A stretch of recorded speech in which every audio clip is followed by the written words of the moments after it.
Bem, pessoal, nesse primeiro vídeo da série Geopolítica, a intenção é a gente tratar, né, dentro do nosso conteúdo programático, do item 1, tá? Que são os precursores da geopolítica e as suas raízes, o conceito em si de geopolítica e alguma coisa de teoria geopolítica, né? Então, poder marítimo, terrestre e o aéreo. Tá? Então, esse é o item 1. Eu vou tentar colocar ele no mesmo vídeo, né, de em torno de 1 hora, mais ou menos, para não ficar muito grande. Mas se eu verificar que vai ficar muito grande, eu vou separar, aí eu termino no próximo vídeo, tá certo?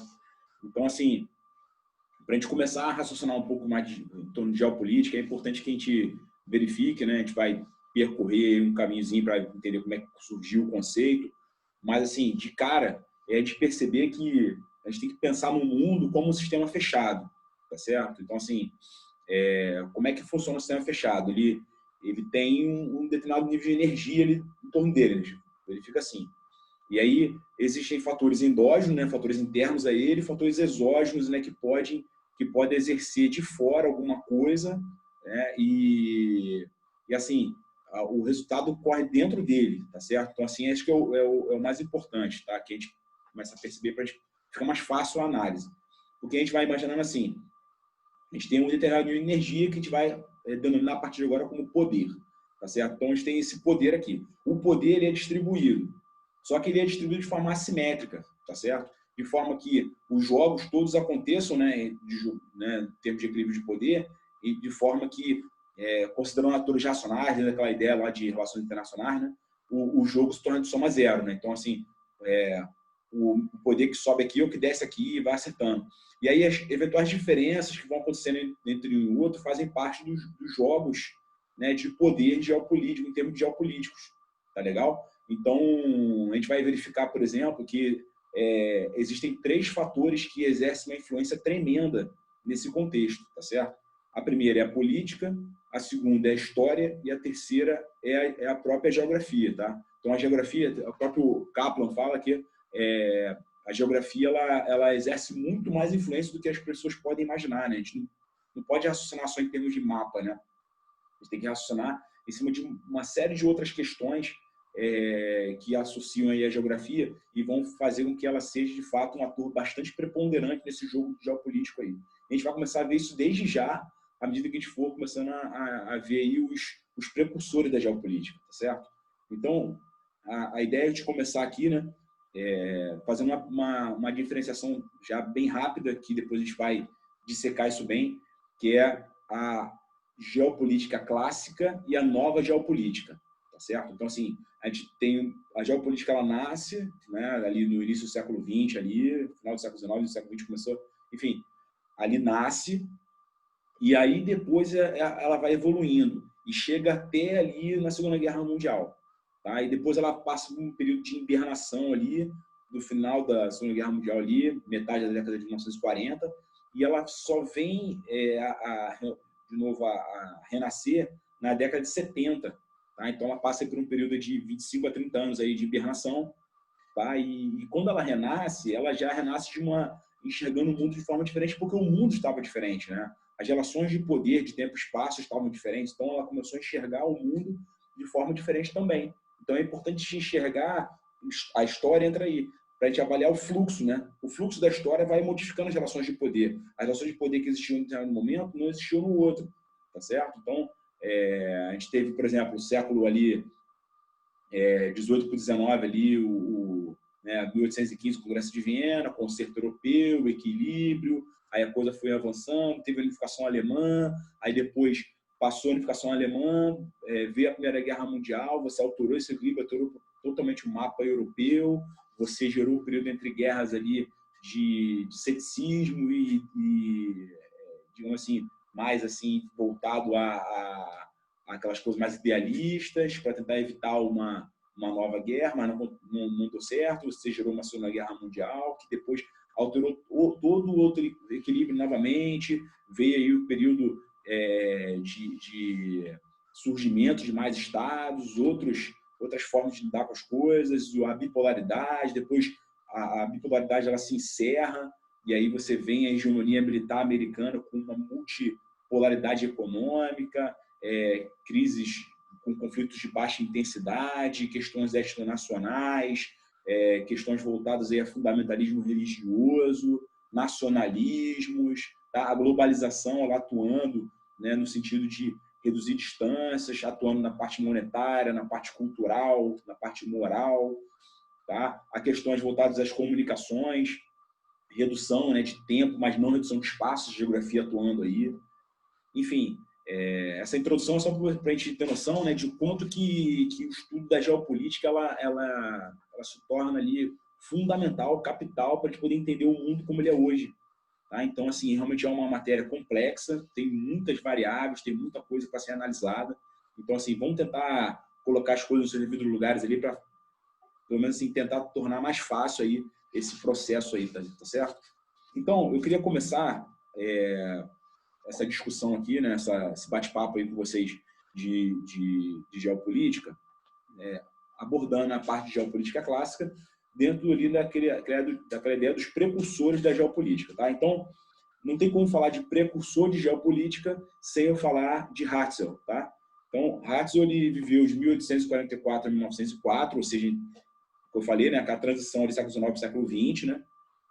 E ele foi assim pioneiro na hora de analisar, né, a figura do Estado sob uma perspectiva diferente, tá? Porque ele pegou emprestado a teoria evolucionista de Darwin, né? Pensando naquela coisa de seleção natural, né? O mais forte sobrevivendo perante o mais fraco, respondendo melhor desafios, né? Que a natureza impunha a ele e tal. E, enfim, ele verifica, ele faz uma analogia bem ali interessante ali da pessoa, né, dos organismos em si, né, com o Estado, tá certo? Então, por isso que é considerado o estudo de Hartzell e de outros da época dele, né, o chamado darwinismo social, tá certo? Então, essa é a influência aí de Charles Darwin aí no pensamento de Hartzell, que seria aí fundamental para que em 1897 Hartzell escrevesse uma obra pioneira chamada Geografia Política. Tá? E aí ele considera, né, nessa obra dele, o Estado como resultante, tá, de aquela coisa, realmente aquela relação, né, do solo com o homem, tá? Do território e do povo. A gente vai verificar que isso aí compõe as variáveis analíticas de Hartzell, que já foi perguntado em prova, tá certo? E, em suma, isso tem tudo a ver com aquilo que eu falei, né? De geografia, espaço, né? Poder, distribuição de poder. Tá? Então, na visão de Hartzell, o solo, né? O solo, o território e o povo, né? O homem, ele tinha um aspecto fundamental, tá? Nesse contexto. Tá bom? Então, eu queria trazer duas coisas aqui que são chaves, que já foi perguntado e que são muito importantes para a gente entender Hartzell. Tá? Primeiro, é a própria teoria de Hartzell do Raum e do Lage, tá? Espaço e posição. Então, espaço Raum e posição Lage. Tá? Digamos assim, o espaço tem a ver com questões mais físicas, tá certo? Tem a ver com a forma do Estado, né? O território, né? A extensão dele, relevo, clima, tá certo? Ele fala que o Estado constitui a ambição máxima de um povo, tá? O espaço, desculpe, o espaço constitui a ambição máxima de um povo, tá? Ele coloca que as conquistas são fundamentais porque ele entende nesse mundo pequeno só há espaço para um Estado, tá? Então isso aí pode cair no VOF, numa correlação à coluna do tipo aí, tá? Aí depois a parte de posição, né, Lage, né? Ele coloca em termos de condicionamento, né, do espaço, né, às suas relações, né, de poder, tá certo? E aí entra a questão da história, né? Porque aí as relações de poder elas vão variando ao longo da história e Hartzell ele também dedica um estudo bom sobre história nesse contexto, tá bom? Abrindo o livro aí de Geografia Política de Hartzell, a gente consegue ver aí que ele faz uma abordagem histórica bem inovadora, bem interessante aí, tá? E aí depois, como eu falei, já tinha adiantado aqui, né, a questão da variável analítica de Hartzell. As variáveis analíticas de Hartzell, elas têm tudo a ver com essa questão de espaço e posição, tá? Então, variáveis analíticas de Hartzell: território e povo, tá certo? É o espaço e o homem, tá? O solo e o homem, tá bom?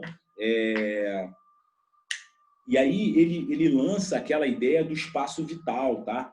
Do Lebensraum, tá? Que depois vai ser bastante aperfeiçoado por um outro compatriota dele, que é o Haushofer, que influencia o pensamento nacional-socialista lá de Hitler, tá? No advento ali da Segunda Guerra Mundial. É por isso que, inclusive, a geopolítica ela passa esse período de hibernação no pós-Segunda Guerra Mundial, porque ela foi muito associada a regimes totalitários, a totalitarismo, a expansionismo, aquele avanço ali em cima de outros estados, conquistas, tá bom? Então, por isso que até você se livrar desse estigma, né, levou muito tempo, levou décadas para que isso fosse resolvido, tá bom? Então, assim, ele fala que essas duas variáveis analíticas, elas em conjunto, né, determinam o valor político e o derradeiro destino de todas as partes da superfície da Terra. Tá? No êxito da conquista e dominação do espaço, depende da visão de domínio de espaço por parte dos estadistas e da mobilidade e adaptabilidade do povo. Tá? Então, isso aí é o pensamento aí, digamos assim, sintético aí de Hartzell. Tá? Então, aquela ideia de querer se expandir e o povo realmente se adaptar para crescer, e aí dentro daquela noção de derradeiro destino, tá? Entra naquela questão ali do destino manifesto lá dos Estados Unidos, destino manifesto russo, né? Que a gente vai comentar sobre isso aí depois também. Tá? Então, tem tudo a ver com a teoria de Hartzell, tá? Então, como eu falei, né, o Hartzell enxerga ali o Estado como organismo, tá? Ele entende que espaço é poder, tá? Ele entende o Estado de território com o povo, né? E o espaço é poder. Então ele tem aquela ideia realmente da expansão, tá? Do ideário expansionista, tá bom? Então, para ele, né, na obra dele Geografia Política, ele considera o Estado e o povo como realmente ali elementos de política mundial, tá? Estado e povo. E aí eu queria traçar aqui uma ideia rápida sobre as 7 leis de Hartzell, e a gente vai... É interessante, na hora que a gente fizer todas as abordagens de geopolítica, a gente meio que tentar fazer um paralelo com a lei de Hartzell. Ela pode ser adaptada para diferentes contextos, né? E é bem interessante a gente tentar adaptar, e para ficar mais fácil a gente entender, não ficar decorando, é bom ver uma forma de você encadear logicamente as leis de Hartzell, tá? Então, assim, para começar, existe um mnemônico, que é o Papa Fan, tá? Para decorar, mas, assim, a ideia é tentar entender, né, as leis, tá bom? Então, assim, como é que tudo começa? Começa com o nível de cultura. Então, lei do nível de cultura, ou seja, a cultura do povo, tá, tende a aumentar naquele território, naquele solo, tá certo? Isso aí vai fazer com que haja um aumento da consciência para a expansão. Tá? Tudo, no final das contas, está voltado para espaço vital, está voltado para o expandir, ideário expansivo, tá bom? Depois, aumentei o nível de cultura, eu vou começar a penetrar pacificamente, vou ter uma penetração pacífica, tá certo? As coisas, a própria cultura em expansão vai fazer com que as pessoas elas tenham a necessidade de se expandir, tá? Aumentar o seu espaço, tá certo? E aí, nesse movimento, né, de aumento do espaço, né, por meio de penetração pacífica, ele começa a assimilar, começa a agir num processo de assimilação, tá bom? E assimilando, ele extrapola os níveis de fronteira. Então, essa é a quarta lei, lei das fronteiras, tá? No momento que eu vou extrapolando as fronteiras, eu tenho a tendência de arredondar o espaço possuído, de forma a levar ali nas áreas mais importantes politicamente, né? Então, áreas de bacia, estuários de rios, tá certo? Por aí vai, tá? Eu tenho a tendência de arredondar esses espaços possuídos, tá? À medida que eu vou acelerando esses espaços possuídos, eu vou caminhando para a sexta lei, que é a lei da aceleração do crescimento, ou seja, meio que assim, o crescimento ele se torna autossustentável, tá? Então ele vai fazendo com que quanto mais eu cresço, mais eu tenho necessidade de crescer. E eu vou nesse sentido aí. É aquela coisa que aconteceu, por exemplo, na Rússia, tá? Então, quando começou lá inicialmente lá, o Principado de Kiev, a coisa foi evoluindo, a Moscóvia medieval, depois chegou, o Czarado da Rússia foi crescendo, chegou até lá no Pacífico, tá? E depois a União Soviética ela conformou todo aquele tamanhão ali né, mais de 20 milhões de quilômetros quadrados aí, na época da União Soviética, voltados aí para essa questão, né, de aceleração do crescimento. Tá? E, por último, depois que você está numa situação grande de crescimento, você gera ali a necessidade, né, de outros estados que estão em volta também crescerem, né, para tentar se contrapor aquilo ali. Então, essa é a lei do primeiro impulso. Tá? Então, o primeiro impulso vem de fora. Entendeu? Você vai vendo outras nações crescendo, né, o estado evoluindo, você tem a necessidade de crescer, né, porque você está vendo de fora alguma coisa. Isso aí é uma coisa que alimenta, por exemplo, aquela questão da corrida armamentista. Tá certo? Então, assim, essa é uma forma didática de a gente entender a lei de Hartzell, tá? Ficar mais fácil da gente compreender. E aí tem algumas considerações que o livro faz, principalmente na parte de lei do menor esforço, que é um pensador chamado Otto Mall, tá? Ele considera que a terceira e a quarta lei, tá? A lei da assimilação combinada com a lei da fronteira, ela gera a lei do menor esforço, tá? Que é aquela coisa de você tem a tendência de dilatar o espaço possuído pelo meio das áreas de menor resistência, tá certo? Seja ela qual for, né? Física, demográfica, por aí vai. E aí, como eu falei, né? Neste pequeno planeta só há espaço suficiente para um único estado, tá? Então, isso aí é um pensamento realmente ali que define Hartzell, tá? Em termos de expansionismo, né? Aquela realpolitik de Hartzell, tá? Bem realista, né? Uma ideia bem realista, tá bom? Aí depois, também uma outra teoria associada à lei de Hartzell é a sintetização da lei de Hartzell por Arthur Dix, tá? Ele sintetizou as 7 leis em 2, tá? De forma que você pudesse congregar todas as leis de Hartzell. Na verdade, está ligado com mobilidade, tá? Essa associação de Arthur Dix, que tem a ver com o fato dos estados têm a tendência de arredondar as suas esferas de domínio, tá? E a aspiração do Estado à unidade nacional. Tá? Então, o arredondamento do Estado e a aspiração à unidade nacional vai fazer com que cada vez mais o Estado cresça, tá? Se expanda. Tá bom? Então, assim, com isso a gente consegue juntar toda essa ideia de Hartzell, tá? E aí a gente pode passar para Jelling, tá? Então, o que acontece? Jelling, ele tem uma visão um pouco mais avançada, ele aperfeiçoou aquelas ideias, né, de Hartzell. Hartzell falou, né, na obra de Geografia Política, ainda não havia tinha vindo ainda o tema geopolítica, né? E aí Jelling, ele traz realmente ali um refinamento, né, da teoria de Hartzell, com uma ideia mais elaborada, tá bom?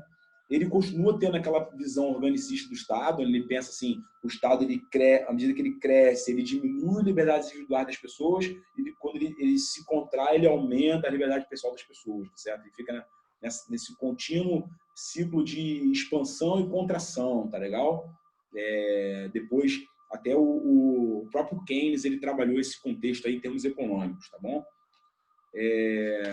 E aí, na obra de Jelling, ele usou muita coisa de Hartzell, usou muita coisa também da filosofia clássica, né, de Platão, Aristóteles, usou muita coisa também de Maquiavel, tá?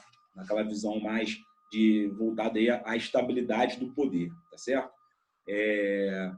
Essa questão que eu falei, né, do Estado ao expandir, se contrair, tem a ver com aquela questão, né, de modificação de autoritarismo com liberalismo, né, aquela modificação o tempo inteiro ali, tá bom? Aí, na obra de Jelling, ele faz um estudo, né? Ele avaliou as potências da época, né?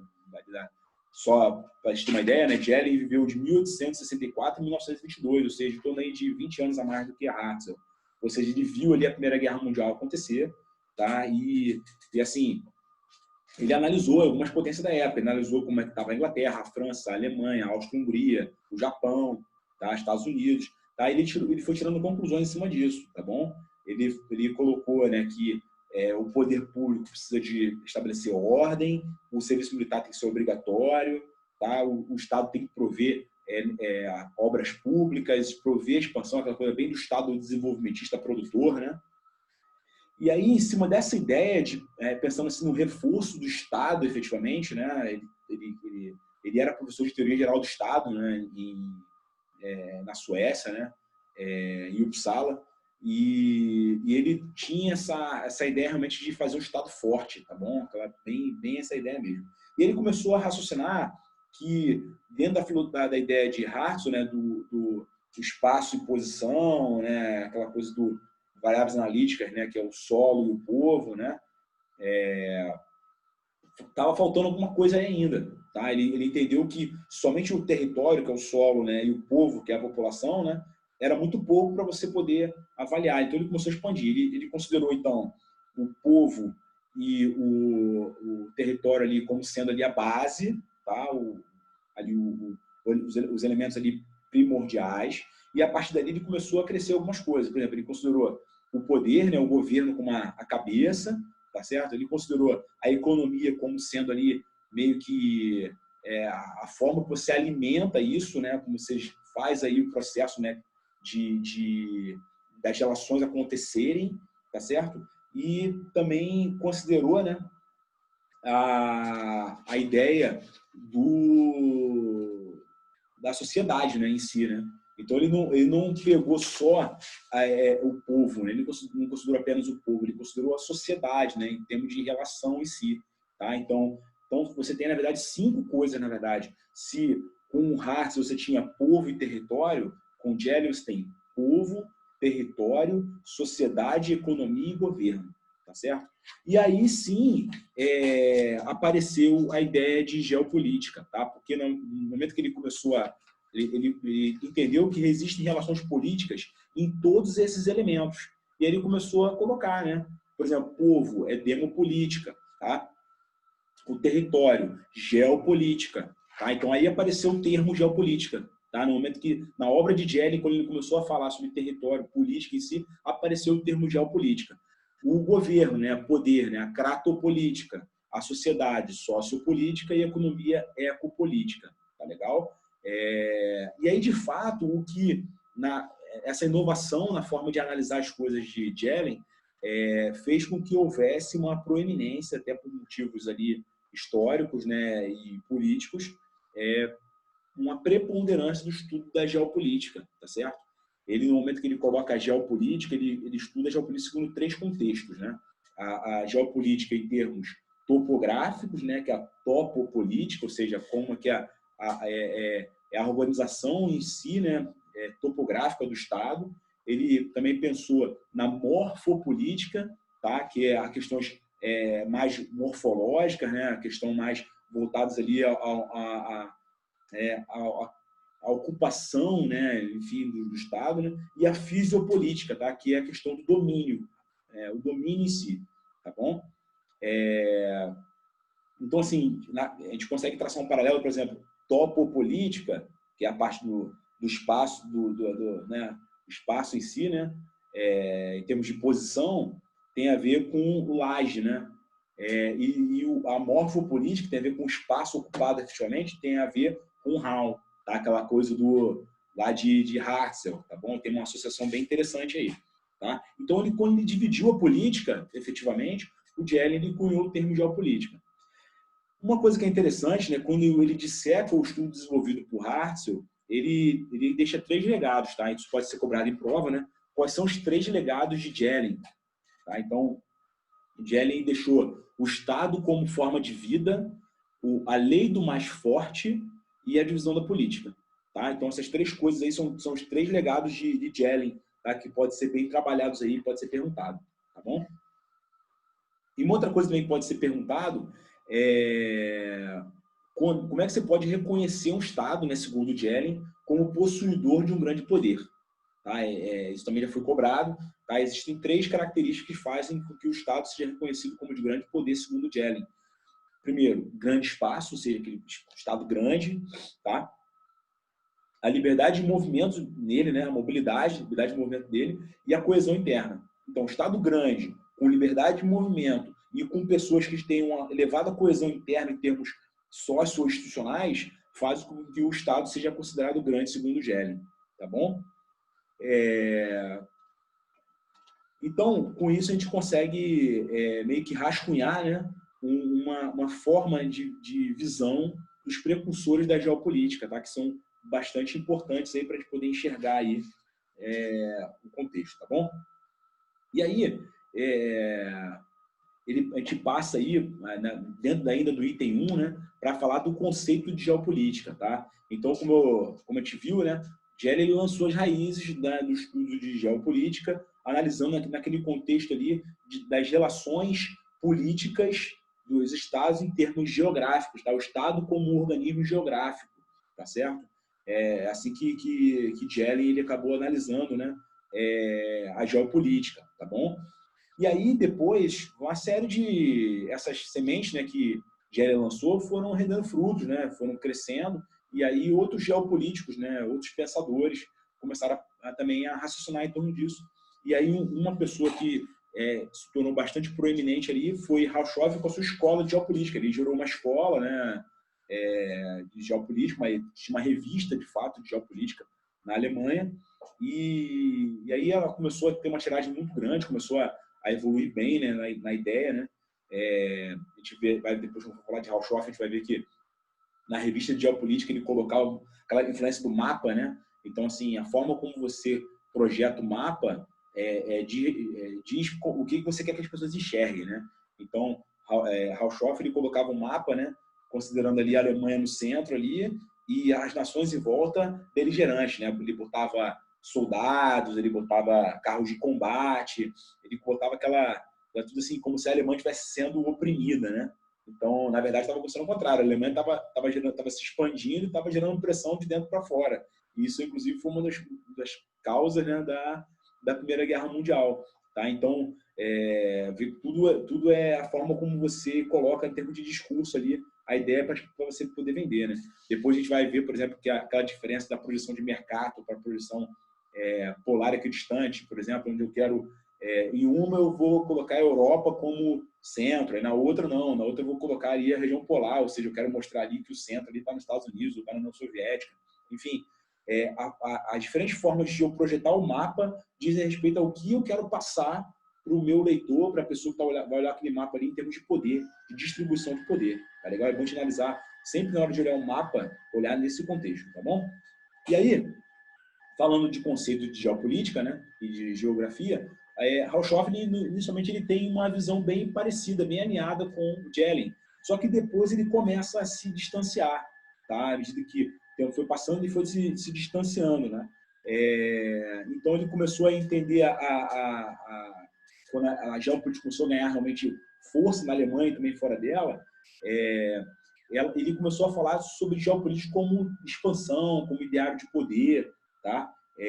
Começou também a pensar em termos de outras ideias também que poderiam ser abarcadas pela geopolítica, tá? E aí isso aí, ele coloca aqui, né, o livro coloca, que concorreu para a deformação da teoria geopolítica, tá? Em termos dos seus verdadeiros propósitos, tá bom? E depois o livro ele coloca definições de geopolítica de diversos autores, tá? Inclusive, né, do precursor da geopolítica no Brasil, que é o Everaldo Berkhauser, né? E aí coloca que a preocupação do Berkhauser é a parte de fronteiras. A gente vai falar sobre isso depois de geopolítica brasileira, tá? Mas assim, aqui vale a pena dar uma lida para a gente só ter uma noção de como é que variou, né, os pensamentos, né, de geopolítica, tá legal? Aí ele comenta alguma coisa de geopolítica teórica e aplicada, tá? Então a teórica é só do todo e a aplicada é quando eu faço isso mais específico em relação a alguma coisa, tá bom? Aí depois você vai evoluindo, aí outros pensadores, né, como o Morricone, por exemplo, fala que a preocupação de geopolítica tem a ver com estabilidades, né, dentro daquele conceito lá de relações internacionais, de equilíbrio de poder, e você evitar conflitos, né? E aí depois ele vem meio que trazendo também a reboque a noção de geoestratégia, tá? O estudo de geoestratégia. E aí ele coloca, ele associa essa parte de geoestratégia lá a Spikeman, né, que a gente vai falar sobre isso depois, né? E tem a ver com os móveis geográficos no sentido de segurança nacional, tá? Então isso aí tá associado com a geoestratégia, tá? Então está mais ligado na parte de segurança nacional, né? porque o Spykman, ele associava a geopolítica, né, ao planejamento da política de segurança de um país em termos de fatores geográficos, tá? E aí, na verdade, ao tratar disso, ele estava, na verdade, falando de geoestratégia, né, que a gente entende hoje, né?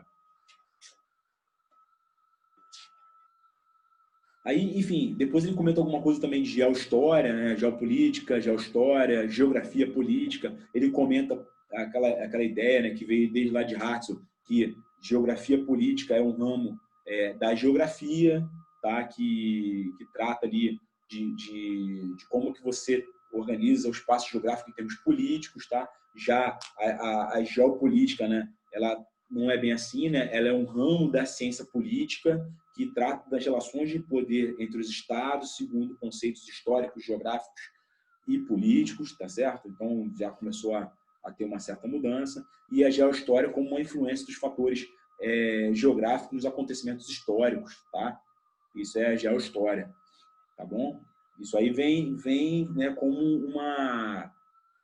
uma semente que foi lançada por Hartzell, tá certo? Tudo começou lá com Hartzell, tá bom? Ele faz um comentário breve aqui sobre Simão Bolívar, né, que, na verdade, a ideia de Simão Bolívar era gerar uma América Latina espanhola unida, mas aí os regionalismos decorrentes das condições geohistóricas não permitiram, tá? Então, a importância da geohistória aí, nesse contexto aí, eu boto sobre essa ideia aí, tá bom? E é isso. Então, na prática, era essa aí a parte inicial aí, o conceito de geopolítica, tá? E os detalhes aí vale a pena dar uma lida no resumo que eu passei para vocês, que traz mais algumas informações, mas o que tem de mais importante é isso aí, tá? Bom, agora eu queria passar a tratar sobre as teorias geopolíticas efetivamente, tá?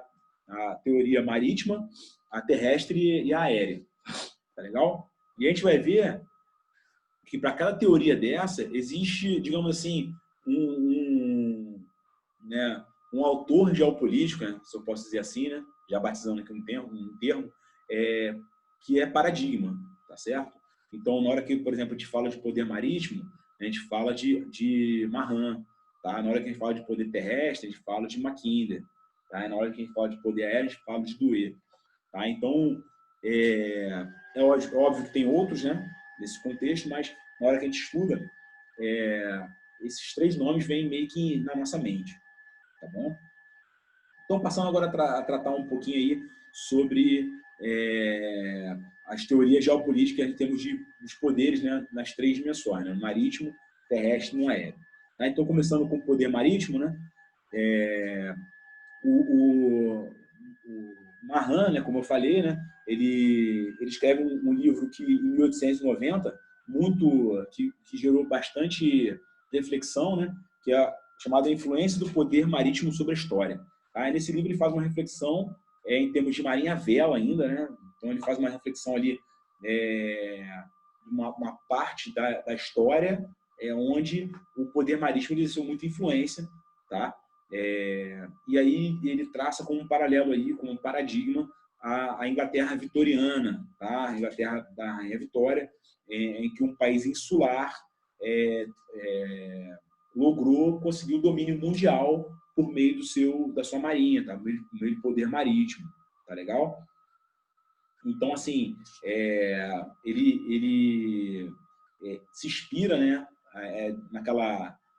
de uma forma assim bastante clara, né, nos pensamentos ali de John Minnie, né, que é bem fiel ali aquela questão ali de você colocar a coisa bem ali certinha, bem explicadinha, com diversas denominações, tá? Então, assim, e outra coisa também que é interessante é que ele foi bastante influenciado pela doutrina Monroe, tá?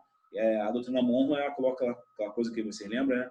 Da América para os americanos, dentro ali das leis de Hartzell, né? Aquela coisa expansionista por haver um destino manifesto, né, para a nação americana de dominar, tá?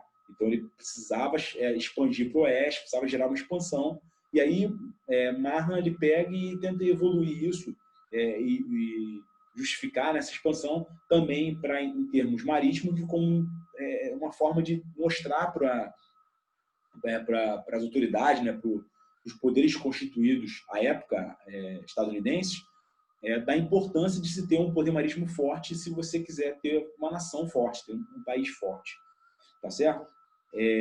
Então, por causa disso, ele ficou conhecido como o evangelista do poder marítimo, tá bom? Algumas coisas que vale a pena aqui traçar aqui da teoria, né, de Marra, né? A primeira coisa está relacionada com a importância do poder marítimo, tá? Então, poder marítimo, eu tenho que ter 3 coisas para ter um poder marítimo forte, tá? Isso já foi questão de prova, tá? Poder naval, tá? Uma armada, né, forte, né? Um comércio exterior, né, por meio de bem forte, né, que possa gerar, de fato, ali muitas divisas, tá certo? Por meio de linhas de comunicações marítimas seguras, e uma marinha mercante também forte, tá? Então, vamos lá. Importância do poder marítimo. Poder marítimo para Marra, tá bom? Poder naval, tá certo? Uma grande marinha mercante e comércio exterior, tá? Então, essas 3 coisas são imprescindíveis para que a gente tenha um poder marítimo forte, tá bom? Para isso, eu preciso fazer com que haja 3 requisitos, tá certo? 3 requisitos têm que ser satisfeitos, né, para que o meu poderio estratégico tenha condições de gerar esse poder marítimo forte, tá? Também são 3 coisas, tá bom? Então, a produção, tá? A minha produção, eu tenho que gerar excedentes de produção, tá certo? O transporte, tá? E aí eu associo com a marinha mercante forte, tá? E colônias, ou seja, eu preciso ter mercado consumidor. Ele entendia que o mercado consumidor do próprio país não seria suficiente para poder absorver toda a produção. Eu precisava de colônias para absorver essa produção. Tá? E, por último, para que eu tenha esse poder marítimo forte, né, com essas 3 condições que eu falei, em termos de poderio estratégico, que vai conformar esse poder marítimo forte, eu preciso fazer com que isso seja alimentado, eu preciso fazer com que eu prospere com isso. E aí precisa de mais 3 coisas, tá? 3 requisitos para o Estado prosperar. Então, para a prosperidade do Estado. Que é o quê? A grande marinha mercante, tá? Uma forte armada e bases navais estrategicamente posicionadas. Tá? Já vê depois que a coisa evolui e a gente, depois lá falar de estratégia, né? Lá com o Castex, a gente vai ver que essas bases navais estrategicamente posicionadas já não começam a não ser mais tão importante, porque vem o conceito de sea-based, né? Então, do apoio logístico móvel e tal. Mas naquela época, né, na época de Mahan, ele entendeu como a importância de bases navais estrategicamente posicionadas como sendo imprescindível para o Estado prosperar, porque é ali que você vai conseguir colocar ali uma forma de você projetar seu poder naquelas áreas estrategicamente posicionadas, tá bom? Então, é importante de verificar a teoria de Marx sobre essas 3 perspectivas, tá bom? Poder marítimo, poderio estratégico e necessidades para um país prosperar, tá bom? Essas 3 coisas são muito importantes. E aí, existem alguns quesitos internos que são imprescindíveis, tá? Para que essas 3 coisas que eu falei, elas aconteçam, tá? Marra dividiu em 5 pontos, tá? Ele colocou em 5 pontos isso, de forma que você consiga ter os fundamentos, tá?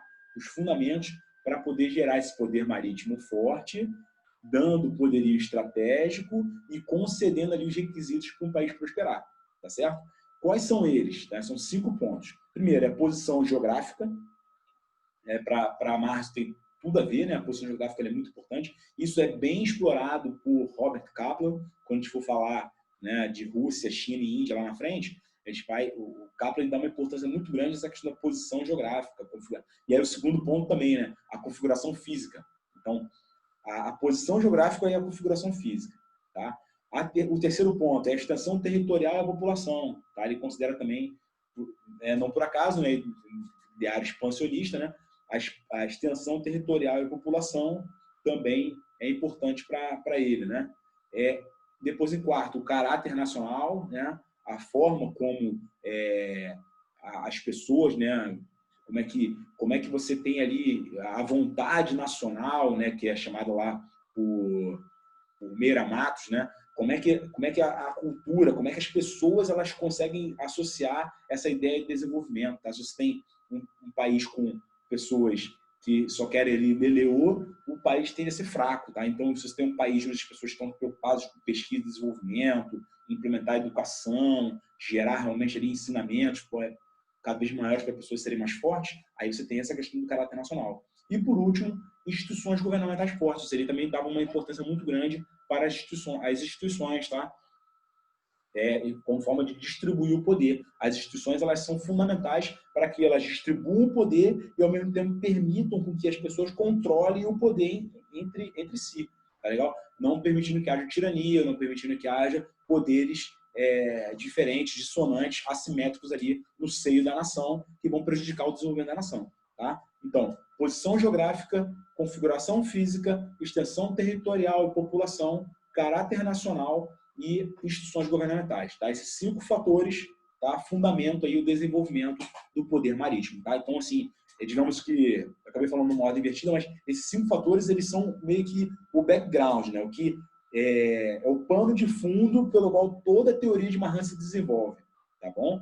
E aí, depois disso, a gente pode considerar aquelas 3 situações, né, que eu acabei comentando aqui, né? Que é a questão do poder marítimo, o que é necessário, né, em termos de poder estratégico e o que é preciso também para um país prosperar, tá bom?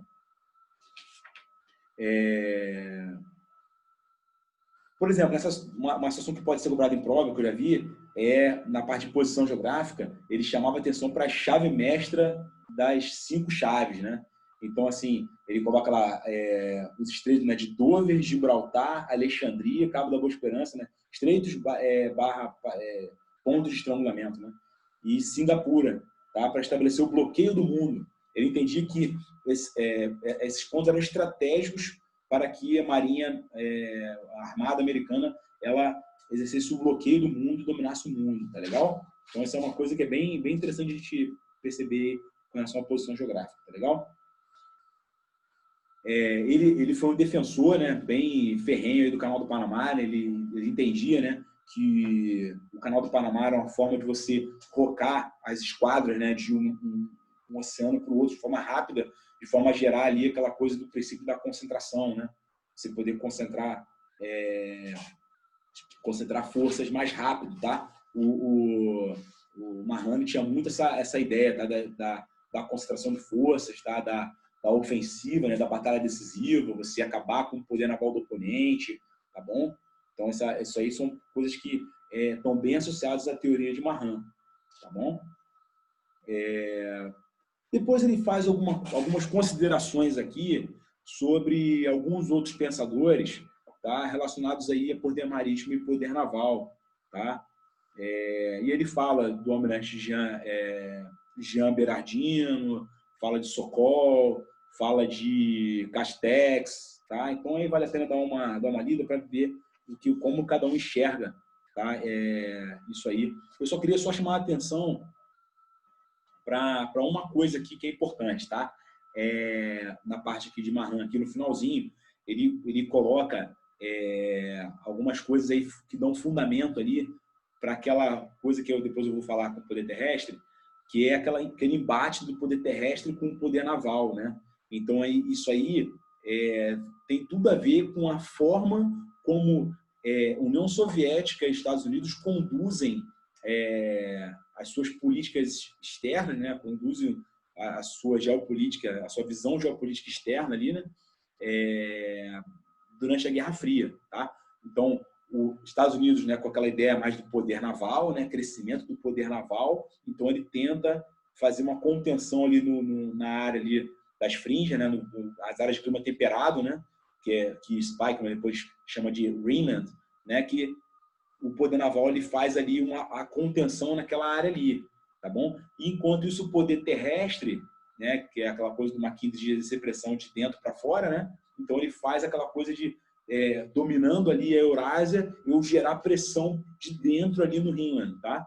Então toda a Guerra Fria ela foi meio que voltada nesse embate, tá? Então isso aí é bem interessante de analisar, né, a coisa nesse contexto aí.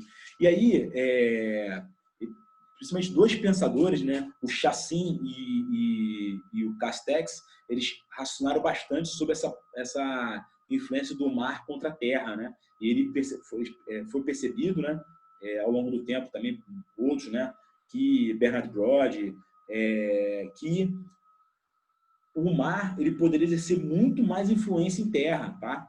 Porque começou a ser desenvolvido novas formas de você projetar poder, tá? Você não precisava necessariamente projetar forças, tá? Você não precisava de fazer, por exemplo, o que foi feito na estratégia trifíbia lá americana na Guerra do Pacífico, tá? E você colocar força efetivamente. Você poderia não poupar vidas, não desembarcar forças e projetar poder por meio, por exemplo, de mísseis, tá? Por meio de mísseis estratégicos, mísseis balísticos lançados do mar contra a terra, tá? Então, a forma de... É importante esse vídeo aqui, né? Eu encorajar vocês a vocês raciocinarem a geopolítica nesse contexto aí, tá? Nesse contínuo embate, né, de diferentes poderes, de forma a tentar se buscar, e nunca se consegue, né, buscar a hegemonia, tá? Então, isso é bem interessante a gente analisar por esse contexto aí, tá bom? Eu vou fazer o seguinte, se eu começar agora a teoria do poder terrestre, o vídeo vai ficar muito longo, então a intenção é a seguinte: no próximo vídeo a gente vai falar da teoria do poder terrestre, tá? E vai comentar um pouquinho aí sobre essa diferença aí do Mackinder e do Spykman, tá? E vai tentar também evoluir para o poder aéreo, tá? No próximo vídeo, tá? De forma que não fique muito grande esse vídeo aqui. Então, até o próximo vídeo.